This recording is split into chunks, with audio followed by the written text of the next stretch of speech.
অতএব বিশ্বনবী হেদায়েতের মালিক নন, বরং হেদায়েতের মেসেঞ্জার।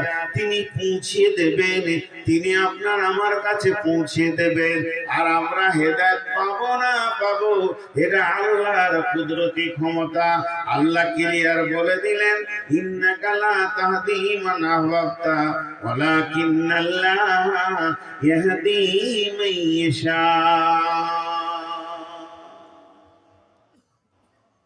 হেদায়েত এমন একটা সলিড জিনিস। প্রথম থেকে আমি একটা বিষয়ে কথা বলছি আপনাদের কাছে। জি, আজকে আসসালামু আলাইকুম। ওয়ালাইকুম আসসালাম। খেলেন নাকি? বিদায় করছিলাম। না, বারবার খাবার কথা বলছে তো আপনাদের বিদায় করতে করতে মাথা খারাপ হয়ে যাচ্ছে। এখন রাতে কে উঠে যাবে? তো গাড়ি নেই। তো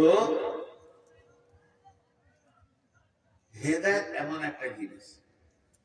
বিশ্বনবী ধরেন ডাক্তার, ডাক্তার প্রেসক্রিপশন করে দিবে, ফার্মেসি ওষুধ দেবে, কিন্তু সুস্থ করার মালিক আল্লাহ। ডাক্তারও সুস্থ করতে পারবে না, ফার্মেসি ওষুধে সুস্থ হবে না, মালিক আল্লাহ। তেমনি কোরআন হলো ফার্মেসি। হেদায়েতের যত সম্ভার সব কোরআনে আছে।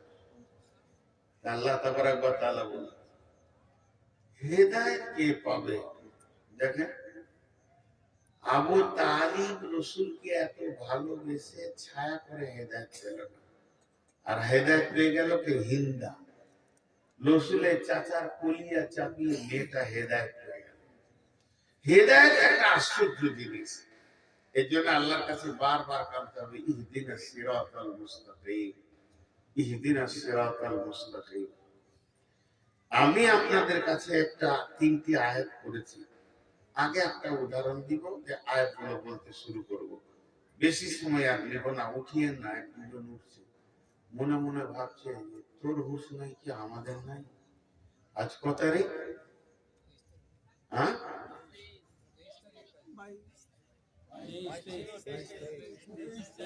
এখনো মাথা ঠিক নেই।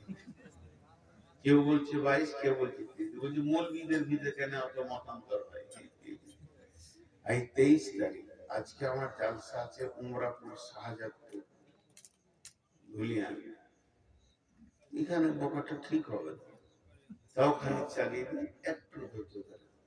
এই উপকরণ গুলো আপনাদের হাতে তুলে ধরি। কথাটা হচ্ছে, এখন লাইভ লোক